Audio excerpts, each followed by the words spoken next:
Aiden? Who else would it be? Oh, I don't know. Maybe it was school kids mucking around. No, it's too much of a coincidence. I mean, I have a fight with Aiden. Angelo steps in and says his piece, and then his windscreen gets smashed. So what are you going to do? Well, what can I do? I can't report it. Aiden's in too much trouble already. Can you imagine what Angelo's going to say when he finds out? He's going to have a brain hemorrhage. Love, it's his car. He's going to find out. What if I get it fixed first? Irene, I'm just trying to avoid any more trouble. Right. Lying to your new boyfriend to protect your old boyfriend. Sure, I can't see that causing any trouble at all. Aiden is going through a tough time right now. I'm not saying I'm happy about what's happened, but I can understand that he's a bit on edge right now. But I'm just trying to do the right thing by everyone. I don't want this to become a big issue. Just seems to me you're going to an awful lot of trouble to protect Aiden, doll. Irene, I don't have time to talk about it right now. I have to find someone to fix that windscreen before Angelo finds out. Just the person I was waiting for. Aiden, Ron and I have been talking about it, and I would like to represent you in court. I don't need your help.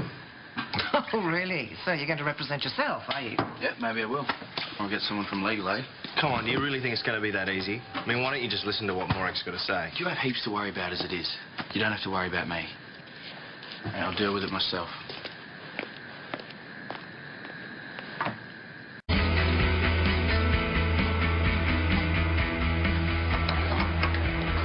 Still a free man, mate. Forgot to mention you were due in court the next day when I offered you a job. Yeah, sorry about that. That's not going to change anything, is it? Innocent until proven guilty as far as I'm concerned. You just do what you got to do. We'll see it work in a few days. Yeah, thanks, mate. Hey, just in case there's any doubt, smashing Angelo's windscreen is not going to go down as one of the smartest things you've ever done. What are you talking about? You smashed Angelo's windscreen. Why would I bother doing that?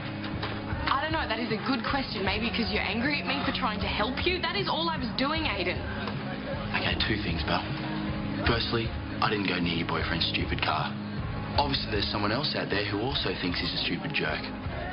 Secondly, you need to get over yourself. Because you're not helping me. Not by trying to get me to do something that I don't want to do.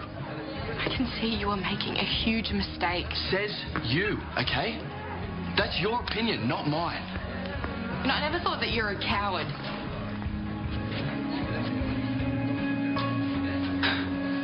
You know, you're not going to be the one who has everybody talking about you and what your grandfather did to you. Everybody, Belle. I'm supposed to be starting a new job and all the guys at work Why do you care so much about what strangers think? Why are their opinions more important than the people that do know you, that care about you? I can't do it, Belle, okay? I will help you. You're with Angelo now, aren't you supposed to be helping him? I don't care what else has happened. The thought of you going to jail, I hate it and I don't want it to happen. And I know it is the same for Roman and Morag and all the people that have stood by you and supported you. Please don't make the biggest mistake of your life. Just tell the court the truth. Do it for yourself.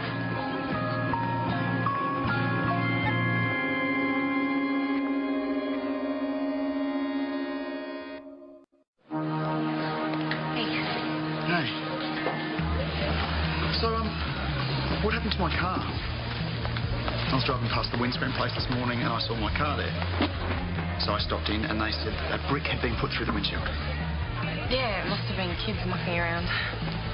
So why didn't you tell me? Well, because I felt like it was my fault. How could it be if it was just kids? Yeah, but I borrowed your car. I was meant to be looking after it. Is there something you're not telling me? No. Because I'm not the sort of guy that's going to go off at his girlfriend for something that she couldn't control. Yeah, no, I know. I never thought that. So why did you have to keep it a secret? Was it really just kids? Or was it Aden? I don't know. And for the record, he completely denies it. You don't believe him, do you?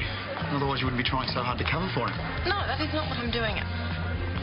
I know it's how it looks, but it wasn't like I was trying to protect him. I just didn't want to see you upset. Look, I've got to go. Okay, I don't have time to talk about this. I'm due in court.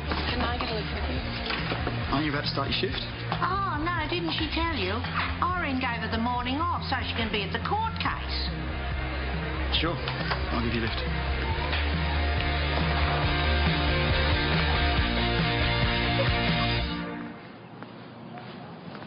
Right then. Just so you know, I have been up half the night going through these court documents, and I think I might have found a way forward. So, having put in all that effort, if you're going to turn around and tell me to go home, I'm going to be less than impressed. Okay, I won't then. Really? I've changed my mind. I'd like for you to represent me. On my terms. I don't want to talk about the abuse. Well, it's your choice. So if I ask you a question that makes you feel uncomfortable, your response is to be, I don't recall. And that way, I know I will have pushed too far, and I will hold back. So, right, it's time to go in. You ready?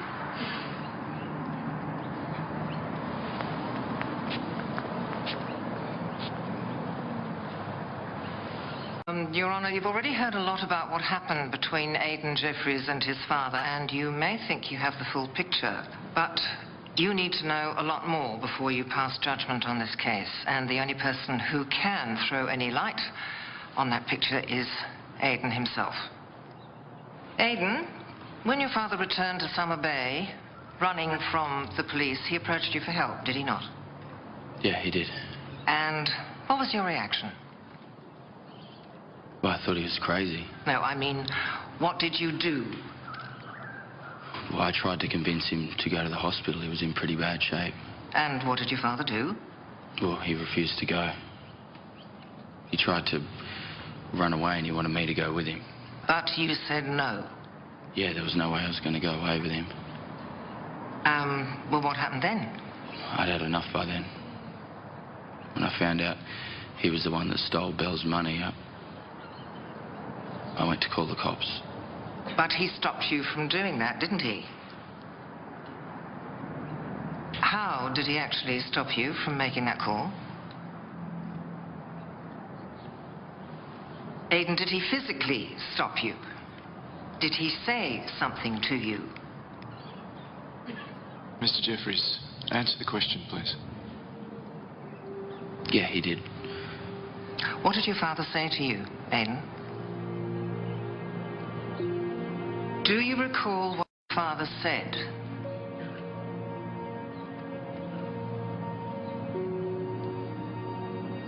Dad said that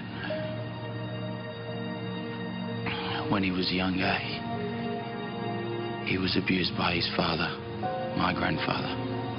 How did that make you feel? Were you sympathetic towards your father? No, I couldn't be. Suddenly, a lot of things made sense. Like what? I'd been abused by my grandfather, too.